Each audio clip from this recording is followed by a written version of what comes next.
আসসালামু আলাইকুম সবাইকে। আনিয়াস কিচেনের নতুন আরেকটি রেসিপি দেখার জন্য সবাইকে আমন্ত্রণ।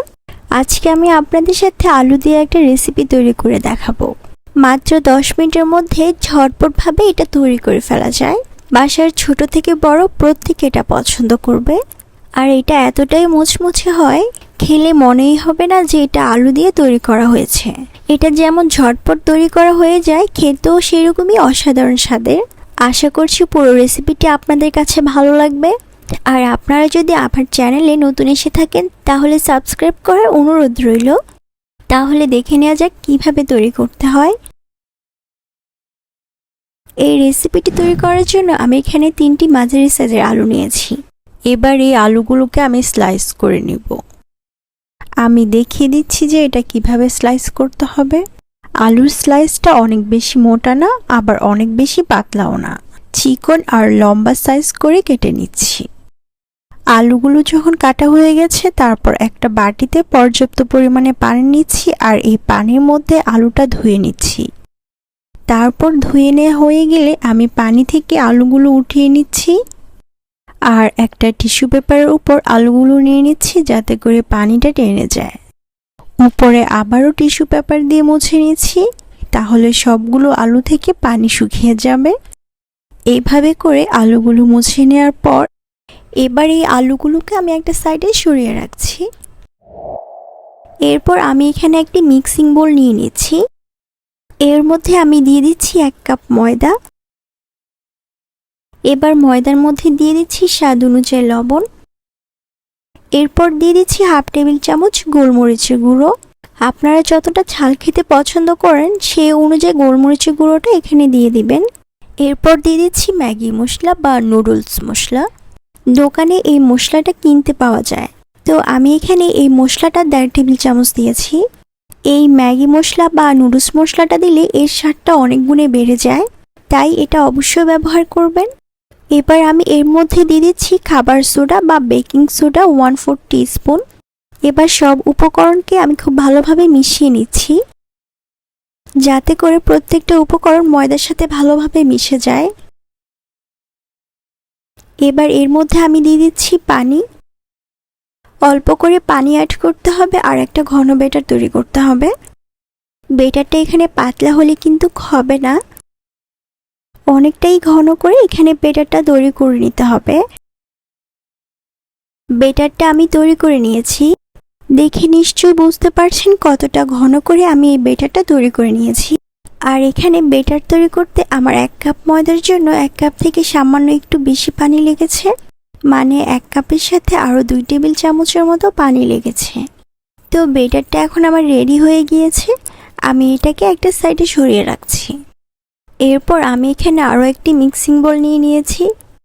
এবার এর মধ্যে আমি দিয়ে দিচ্ছি 1/2 কাপ ময়দা।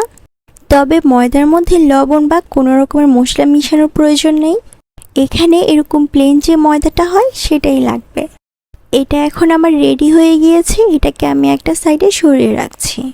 এবার যে আলুটা আমি কেটে রেখেছিলাম ওই আলুটাকে আমি এই ব্যাটারের মধ্যে দিয়ে দিচ্ছি। এবার এই আলুগুলোর গায়ে ব্যাটারটা খুব ভালোভাবে লাগিয়ে নিতে হবে। এভাবে ব্যাটারটা আমি আলুর গায়ে ভালোভাবে লাগিয়ে নিচ্ছি। এবার এই আলুটাকে আমি ব্যাটার থেকে তুলে নিব আর এই ময়দার উপরে দিয়ে দিব। দেখে নিশ্চয়ই বুঝতে পেরেছেন, ব্যাটারটা যদি পাতলা হতো তাহলে আলুর গায়ে ব্যাটারটা ভালোভাবে লাগতো না, তাই এখানে ঘন করে ব্যাটারটাকে তৈরি করে নিতে হবে। এবার এই ময়দাটা আলুর উপরে ভালোভাবে ছড়িয়ে দিলাম। এবারে হালকা হাতে চেপে এই আলুটা এই ময়দার উপরে ভালোভাবে কোট করে নিতে হবে। আর এর মধ্যে ব্যাটার রয়েছে, তাই এই ময়দাটা এই আলুর উপরে ভালোভাবে কোট হয়ে যাবে। তবে হালকা হাতে চেপে ময়দাটাকে লাগাতে হবে। যদি খুব বেশি চাপ দিয়ে ময়দাটা লাগানো হয় তাহলে যে সুন্দর লেয়ারটা তৈরি হয়েছে সেগুলো আর হবে না। দেখে নিশ্চয়ই বুঝতে পেরেছেন এটা আমার তৈরি করা হয়ে গিয়েছে। ঠিক একই রকমভাবে আমি আপনাদেরকে আরও একটি তৈরি করে দেখাচ্ছি। এভাবে হালকা হাতে চাপ দিয়ে ভালোভাবে ময়দার সাথে আলুটাকে ভালোভাবে কোট করে নিতে হবে। এভাবে আমি বাকিগুলো তৈরি করে নিচ্ছি। এবার একটি প্যানে আমি পরিমাণ মতো তেল দিয়ে তেলটা গরম করে নিয়েছি। এবার একটা একটা করে আলু আমি এই তেলের মধ্যে ছেড়ে দিচ্ছি। একসাথে অনেকগুলো দেয়া যাবে না, তাহলে কিন্তু আলুর গায়ে থেকে এই লেয়ারগুলো খুলে যাওয়ার সম্ভাবনা থাকবে, সেজন্য একটু বুঝে দিবেন। চুলার হিটটাকে মিডিয়াম রেখে ভাজতে হবে। হাই ফ্লেমে ভাজলে কিন্তু হবে না, মিডিয়াম ফ্লেমে ভাজলে ক্রিস্পি হবে। এটা একবার তৈরি করে রেখে দিলেও অনেকক্ষণ পর্যন্ত মুচমুচে থাকবে, নরম হয়ে যাবে না। এগুলোকে উল্টে পাল্টে ভালোভাবে ভেজে নিচ্ছি। তো এগুলো এখন আমার ভাজা হয়ে গেছে। দেখে নিশ্চয়ই বুঝতে পেরেছেন এর গায়ের কালারটাও খুব সুন্দর এসেছে, আর এগুলো কিন্তু খুব মুচমুচে তৈরি হয়েছে। এবার এগুলোকে আমি একটা স্ট্রেনারের মাধ্যমে তেল ঝরিয়ে তুলে নিলাম, আর একইভাবে আমি বাকিগুলো ভেজে নিব। তো তৈরি হয়ে গেল ক্রিসপি পটেটো ফ্রাই। আমি একটা আপনাদেরকে ভেঙে দেখিয়ে দিচ্ছি যে এটা কতটা মুচমুচে তৈরি হয়েছে। এভাবে খুব সহজে বানিয়ে ফেলুন ক্রিসপি পটেটো ফ্রাই। আশা করছি আমার আজকের এই রেসিপিটি আপনাদের কাছে ভালো লেগেছে। ভালো লেগে থাকলে একটা লাইক দিবেন, শেয়ার করবেন, আর আমার এই চ্যানেলটি সাবস্ক্রাইব করবেন।